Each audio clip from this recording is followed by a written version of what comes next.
Hi, everyone. Welcome to another one of our Academic Success webinar series.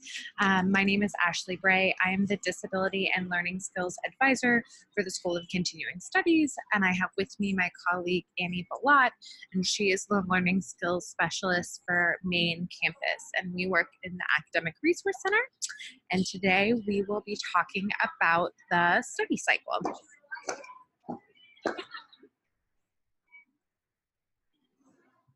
All right, just to stay up to date on ARC comings and goings, you can follow us on Facebook, and it's /ARC Georgetown, or on Instagram at ARC_Georgetown.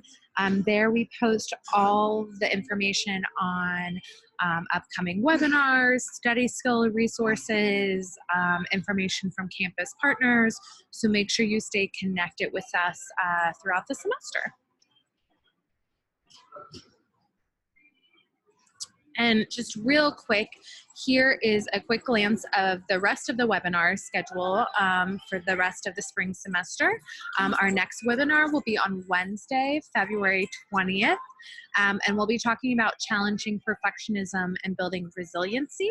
And then we'll be rounding out in March with critical thinking, and we'll have a career focus webinar.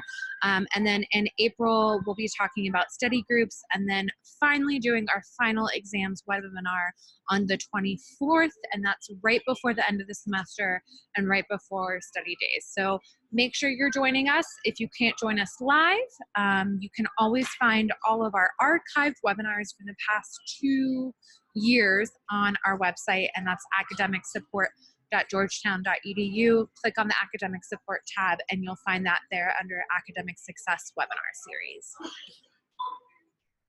All right.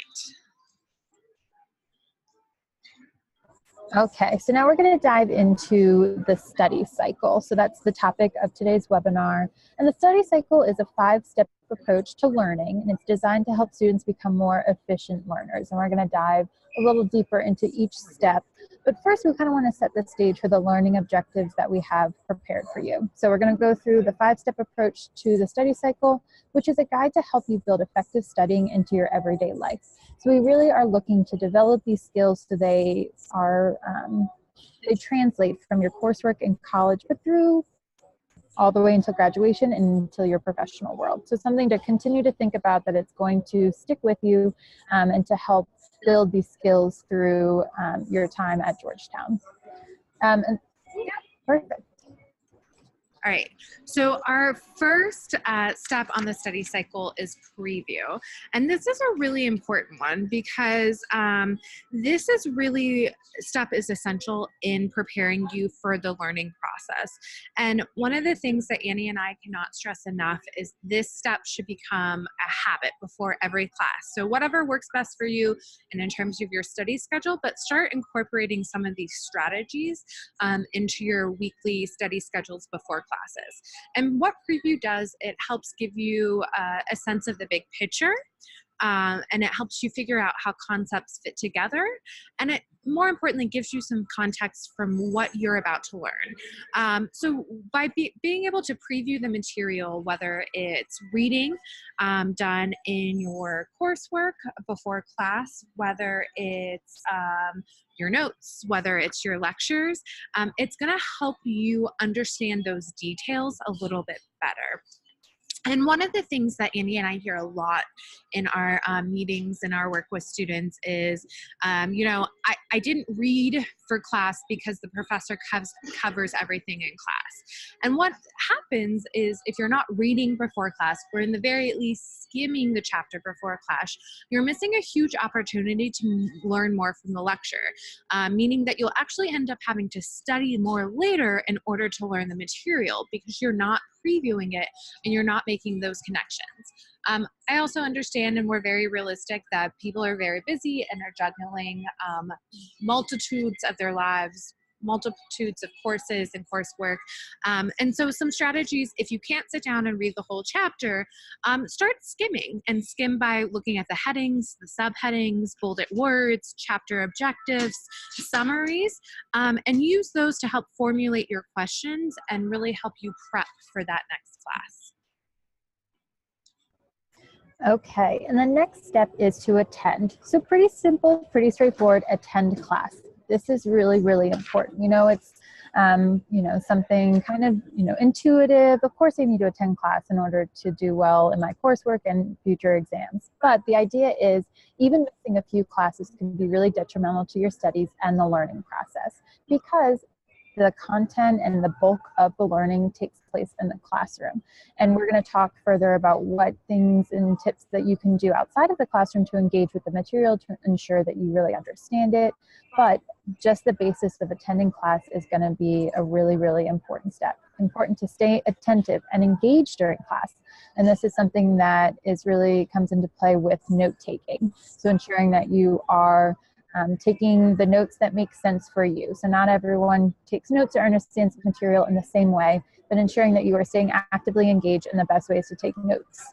Allowing your self to gain an understanding of the professor's expectations and areas of focus.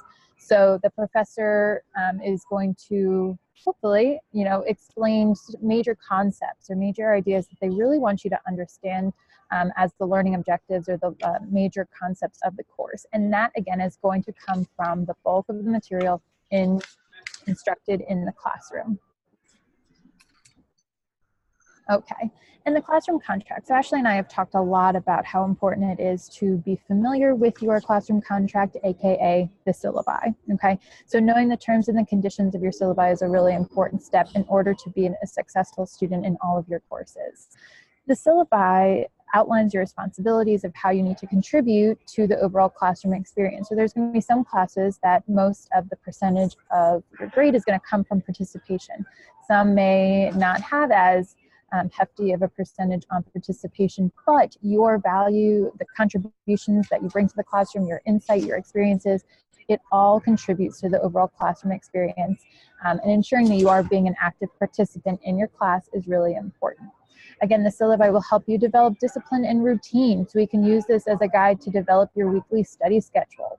Your syllabi has all the information laid out for upcoming readings, quizzes, assessments, what topics are going to be covered in the classroom on a weekly basis. So again, using the syllabi not just as a piece of paper that was given to you the first day of the semester, but something that you continually refer to and understand in a deeper way so that you can be a really great active participant in your class. Great. So the third step is review. And review, just like preview, should become a part of your everyday routine. And this is something that should be done at the end of every class. And one of the things I think is a misconception about this part of the study skills cycle is that you have to spend a lot of time doing it. And that's not necessarily the case at all. If you start incorporating this into every class, reviewing your notes to help you fill in the gaps, this can be 10, 15 minutes, just enough to really help cement that information into your brain. And some of the things that you should be asking yourself is, one, are you able to fill in the gaps? Two, how are you interacting with your notes, right? Notes are not stagnant. That's something that you need to be interacting with throughout your week. So if this is something that you can incorporate into your everyday schedule after the end of the week, that would be very helpful in terms of cementing that information and making sure you're following up with any questions you might have. Also, this is a point where you can start summarizing and explaining the key points and really looking at that big picture, because sometimes you're really going into detail during class, focusing on very specific topics, and this kind of helps you bring back up and look at how does this theory or this thing I just learned connect with everything else I've learned throughout this semester. And again, repeated exposure. Looking at your notes, if you have a couple minutes while you're walking across campus, if you're stuck on a metro train, how are you looking at your notes and continuing just to get more comfortable with the material? And that's the goal. So here's some strategies when you're interacting with the material outside the classroom. Summarize your reading, notes, and main points, but write them down in your own words. And I think this is especially important. Writing things down in your own words helps you recall that information better, because you're learning it in a way that you kind of already speak or you talk to yourself with it. Ask questions while you're reading. Write those questions on the side of the margins. Write those questions in a separate notebook. Follow up with your faculty with those questions. Follow up with your TAs with those questions. Ask a peer about those questions. And this is something we're going to get into a little bit later, but something that Annie and I talk about a lot is self-testing, and you should be doing this regularly. And again, it doesn't have to be this overwhelming sitting down, spending hours type of thing. You can just incorporate this into increments into your study schedule. And another really good skill to use when interacting with your material outside of class is trying to come up with your own exam questions. This just, again, helps you think through the material in a different way, and you're putting things into context. Perfect. So now we're going to dive into the number 4 step of the study cycle, which is study. Okay. So the idea behind this is to utilize both intense learning sessions and frequent reviews, which is what Ashley just talked to us about. Okay. So the intense sessions are designed to accomplish more in shorter, more focused periods of learning. And those frequent reviews reinforce your memory. They continue to keep the information fresh in your mind. The idea that reviewing on a day-to-day basis is the information builds on one another, right? So we don't necessarily want to keep going backwards and saying, I have to continually relearn information. The act of reviewing will help you keep the information fresh in your mind. And as you enter the next class, for the several weeks ahead, you'll be able to remember what was previously taught because you're going to continue to engage with the material on a day-to-day basis. So schedule several focused study sessions per week. And remember, we've talked about this before, but our ideal kind of rule when creating study sessions that are super focused is study for about 45-50 minutes with a 10 to 15 minute break. So ensuring that you are incorporating those breaks so that you can withstand longer periods of studying. Again, if you are scheduling more shorter, focused study sessions with a specific goal and plan in mind, you're going to gain more and retain more information during that time period. Vary the study sessions types depending on the material. So you could, decide to set up a study session with a peer or a few members in your class to talk out loud with the material, to quiz one another out loud. Maybe the next day you decide to do a session type that is shorter in nature, maybe a half an hour of going back through and filling in gaps in your notes, or writing out questions that you still had after you read certain chapters in your book. So again, thinking about how you're engaging with the material, and maybe you are devising different types of study sessions depending on the material. And apply active learning techniques. So again, like Ashley mentioned, we're going to dive deeper into self-testing strategies, which is a great way to stay engaged with the material, to engage with the material in different ways, not just reading your notes, right? Because again, we're just learning, we're just maybe memorizing the information that's on our sheet of paper. But instead, we really want to make sure that we have a deeper understanding of the material and can apply it to whatever questions appear on future exams. Okay, so study repetition. So this is a really great way to kind of think about how you are scheduling or setting up your study session. So frequent repetition is important in learning new material.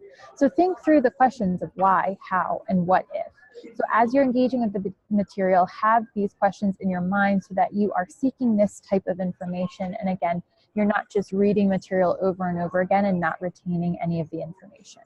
So as you set up your study session, have a goal in mind. So take 1 to 2 minutes to determine what you want to accomplish during that time period. I would even go as far to say, Ashley and I would probably recommend having this goal in mind prior to sitting down to study. So maybe the day before or the Sunday prior to the week, think about what actual specific tasks and realistic tasks you want to accomplish during each study session. But maybe this is the time to just review and prioritize what goal that you want to accomplish during this particular study session. And then focused studying should occur for about 30 to 50 minutes, again, depending on the course material, depending on the type of studying that you are completing during this time. So it's a good time to organize your notes, maybe summarize your notes into your own words, create mind maps or note cards, or really engage in those self-testing strategies. And then reward yourself with a reward, some prize, take a break, recharge. Maybe it's I'm going to listen to music for 10 or 15 minutes, or I'm going to listen to this great podcast that I needed to catch up on from last week. Or maybe it's I'm going to go sit outside in this beautiful weather that we are now having, and just kind of sit there, maybe read a book or just sit and kind of get your thoughts together. So ensure that you are taking a break to recharge. And then ending your study session with a review. For 5 minutes, let's go back to see, can I parse out the information that I'm really comfortable with or the information that I'm still a little shaky on? Jot that information down on a piece of paper. Like Ashley mentioned, start writing those questions in a notebook so that you can take that information to the next class or take that information to seek those answers during your next study session. All right, thanks, Annie. So the last step is the step that I think a lot of people forget about. And it's super important to check in with yourself to make sure that what you're doing is working. And if not, being really open to changing your technique if it's not. Because you don't want to spend all this time trying to learn the material if it's not actually helping you learn. So the first step in assess is checking in with yourself. What's working, what's not? Are you learning or are you just memorizing the material, right? When we talk about active studying, this is what we're talking about, that there is a difference between just memorizing the material and learning the material. Do you understand the material well enough that you can teach it to others? This is a really great checkpoint. Can you explain your psychology theory to your roommate? Can you explain can you summarize what you just talked about in the last class to a friend or a parent? And again, this is where practicing self-testing really comes in and is really helpful in helping you gauge whether or not you're learning the material or if you need to change your strategy. And if you do, it's okay to do so.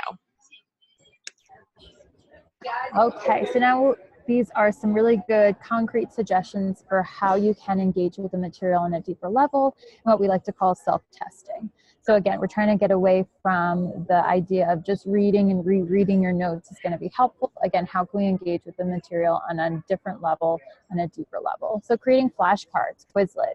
On Quizlet, you can do automated flashcards, but also come up with questions that you predict are going to be on the exam. So Ashley mentioned this before, taking your notes and turning in major questions that could potentially be on exams, and then answering those questions. So the act of predicting questions and then answering it is going to be really helpful.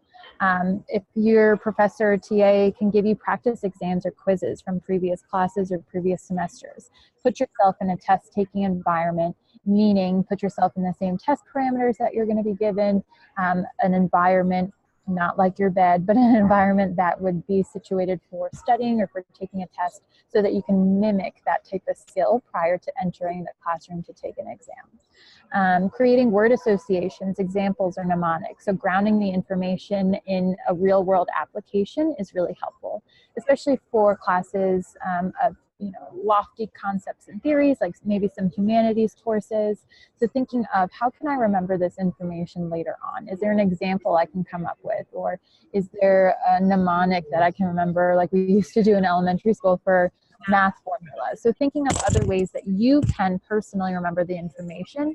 And like Ashley mentioned, it's not going to be the same for everybody. So if something doesn't work for you, that's totally fine. It's the act of trying and seeing what sticks with you.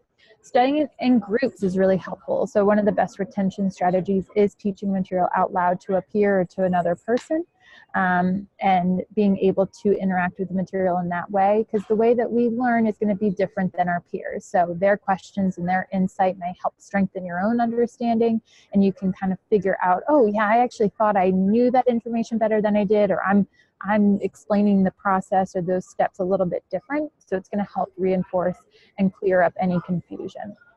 And one of the best things that I say for students is, if you don't have a friend in the class or someone that you can talk to about material, talk out loud to yourself, which sounds weird, but using the voice memo app on our phone to record yourself talking out loud of your notes or talking through a process or something, and then listen back to it. And as you listen back to your recording, you can have your notes in your hand and check to ensure that you said the information the way that you wanted to, or that's presented on your notes. So the act, again, of talking out loud is the best retention strategy, but don't let it limit you from not doing it if you don't have a peer to work with. Using different types of outlines depending on the course material is really helpful. I know in one of our slides we mentioned using mind maps, so that's a visual representation, a way to organize material in a visual manner. So maybe there's a process or information that you can organize in that way. Or maybe it's using more of the structured outline of here's the main heading, and then these are the specific, points of information that I need to remember. So thinking of the ways that you're actually organizing the material is really helpful. And then rewriting your notes. And again, like Ashley mentioned, in your own words is going to be best. So maybe you consolidate your notes through an outline and then rewrite them based on main points or summaries or things that your professor has noted for you to keep in mind. But those are just a few, but really helpful self-testing strategies that we really, really recommend that you start implementing. Great. Well, thanks so much for joining us this week to talk about the study cycle. As always, we have our webinar feedback form, and you can find that at https://tinyurl.com/ARC webinar feedback. Feel free to give us feedback on this webinar or suggest topics for upcoming webinars. If you would like to schedule an individual appointment with either Annie or I, again, I serve the students at SES, and I can be reached on arc-ses@georgetown.edu, and Annie works with all of our main campus students as well as online nursing programs, and she can be reached at the arc@georgetown.edu email. All right, and we hope to see you back here next 2 weeks. In the meantime, make sure you check out the wonderful resources on our website, and we'll talk to you all soon. Thanks.